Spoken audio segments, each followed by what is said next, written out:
मुख्यमंत्री फडणवीसांची भाजपच्या संसदीय समितीत एंट्री होणार असल्याची चर्चा. फडणवीसांच्या एंट्रीला संघाचाही पाठिंबा. सूत्रांची माहिती, दिल्लीत फडणवीसांची पॉवर वाढणार.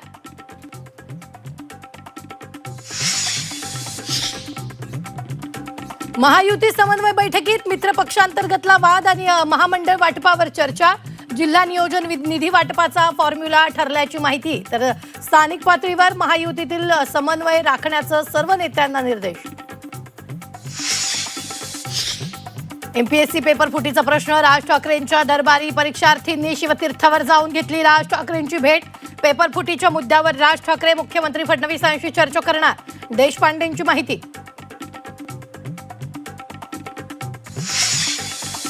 बिहारमध्ये आंदोलक विद्यार्थ्यांवर लाठीचार्ज. बीपीएससी परीक्षा रद्दसाठी विद्यार्थ्यांचं आंदोलन.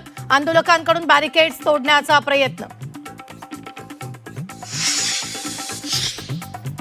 5 सप्टेंबरला सीजेपीचा राजधानी दिल्लीत निषेध मोर्चा. आंदोलन मागे घेतल्यानंतर केंद्र सरकारकडून आश्वासनांची पूर्तता न झाल्यानं सीजेपीचा मोर्चा.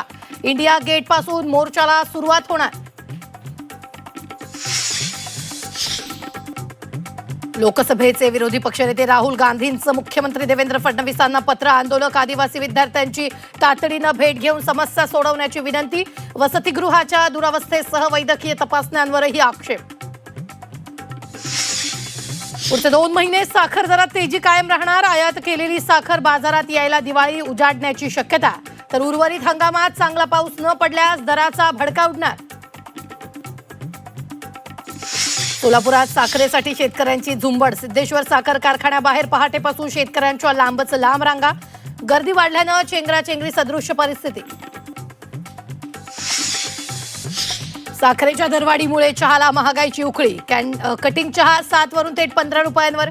टी कॉफी असोसिएशनच्या बैठकीत दरवाढीचा निर्णय.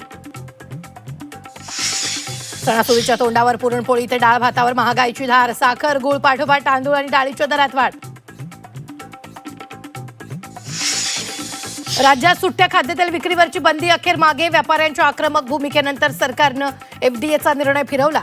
तेल विक्रीबाबत मार्गदर्शक सूचना लागू करण्याचे फडणवीसांचे निर्देश. सिंहस्थ कुंभमेळा भूसंपादनाला अंतरिम स्थगिती. नाशिकमधील 30 शेतकऱ्यांना हायकोर्टाकडून दिलासा. कुंभमेळ्यासाठी बळजबरीनं भूसंपादन सुरू असल्याचा शेतकऱ्यांचा आरोप.